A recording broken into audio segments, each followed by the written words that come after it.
Happy Monday. Today's a quick one. Just a couple of new names on the watch list. CVS on Friday was up on good volume. I'm just taking take a look at this pattern. See, it's got some pretty decent support here, 96, 97, 98. Seems to be hitting some resistance up here. I'd be curious to see how this shakes out on the weekly. Kind of see this flagging pattern after this nice run. So a breakout to the upside here might be meaningful. Again, we're going to watch and see.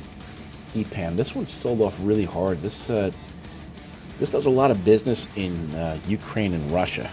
A big part of their revenues from that region. So obviously when the whole Ukrainian-Russian thing broke out, it sold off pretty dramatically, all the way down here to 175, which has really rebounded strong since then. It's kind of got this ascending triangle formation. I want to see where this goes. I think here is going to be some major resistance for the name if it gets up that high. Again, we're just watching.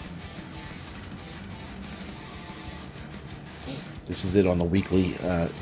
These Fibonacci lines are pretty significant. It looks like 375, which kind of corresponds with the 20-week.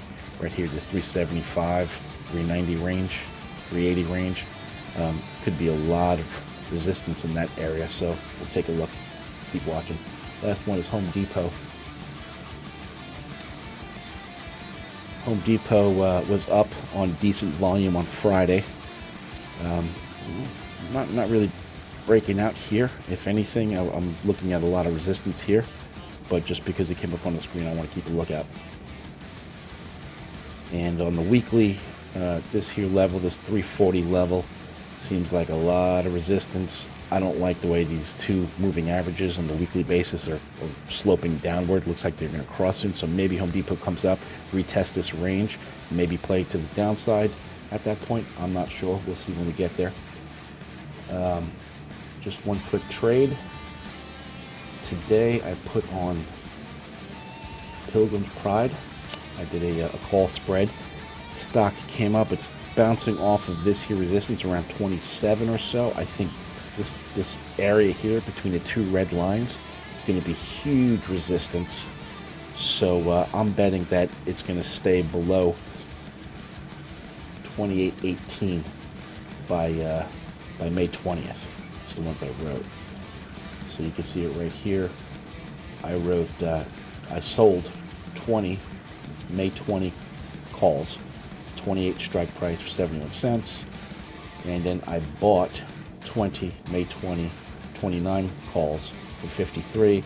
So we'll keep track of that spread. I certainly believe there's a good probability that it stays below this region by the time of expiration. But if it does sell off from here and maybe retest this moving average, I might take that position off.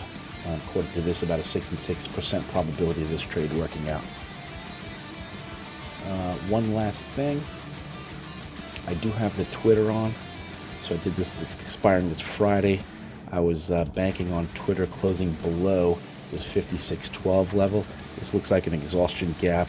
Elon Musk was supposed to join the board, and then this weekend or yesterday, it turns out that he's not going to be on the board.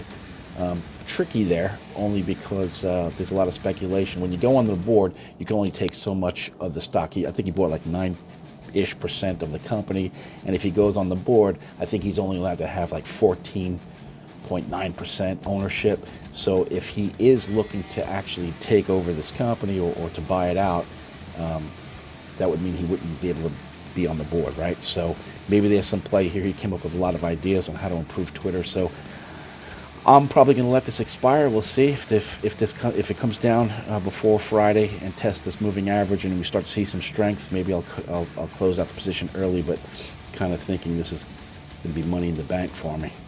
And then I'd be looking possibly to take a long bias on this name once it comes down here. So yeah, that's all I got. It's a short week this week, so everything's going to be closing out on Thursday.